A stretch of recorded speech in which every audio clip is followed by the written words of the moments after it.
Foreign exchange risk, hedging and speculation.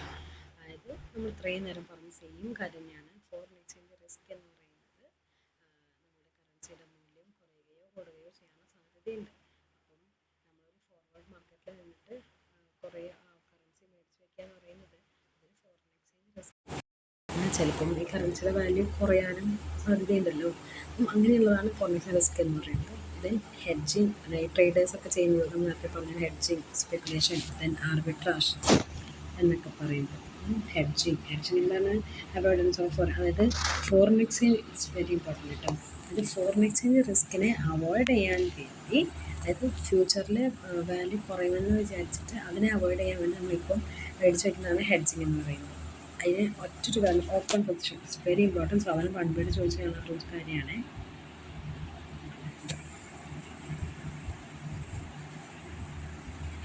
ഒരു കാര്യമാണ് hedging. എന്താണ്? Avoidance of foreign exchange risk. ഇതിന് നമ്മൾ എന്ത് പറയുന്നറിയോ? Covering of an open position. It's very important. Covering of an open position. Okay, ഇത് ശരിക്കും എന്താ സാധനം?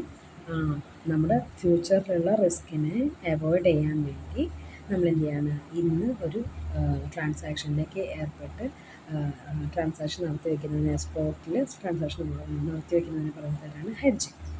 ക്ലിയർ? ഹെഡ്ജിങ്ങിൻ്റെ അഡ്വാൻറ്റേജ് ആണ്, ഓഫ് കോഴ്സ് ഇത് റിസ്ക് കുറയ്ക്കും.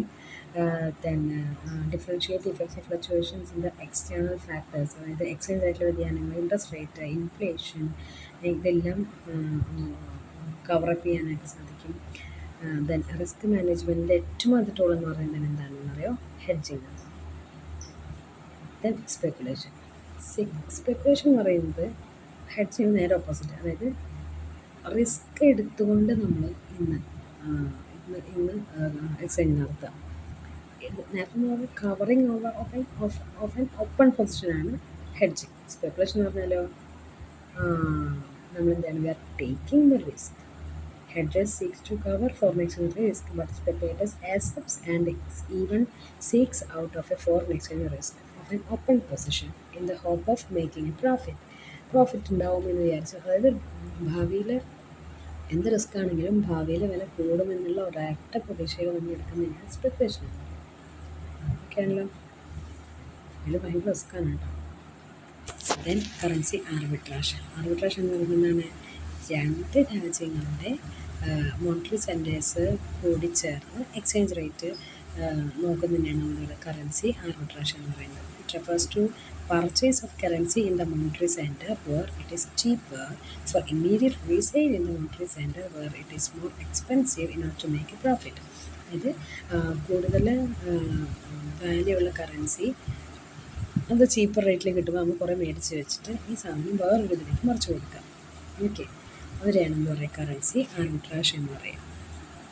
ഓക്കെ, എക്സ്ചേഞ്ച് റേറ്റിലെ മുഴുവൻ അഡ്വാൻറ്റേജസും കവറപ്പ് ചെയ്യാൻ വേണ്ടിയാണ് ഈ ആർബിട്രാജ് ആവാൻ ശ്രമിക്കാറ്.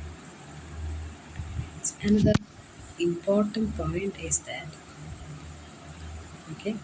expenditure changing and switching policies.